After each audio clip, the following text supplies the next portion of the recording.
Ito naman, di ba, isa siguro sa pinakagasgas na pick-up line yung basta driver, sweet lover.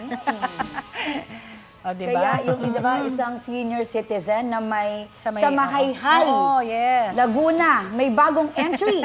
Basta Lola, master sa Manibela. Kung bakit po, panoorin natin to. Ay, hindi ko makita. Ay, naman. Ayan, si hashtag Healing the Inner Child yata ang motto ni Lola Agapita Modina. Spotted kasi ang 74-year-old senior citizen habang nilalaro ang driving simulation toy ng apo niya.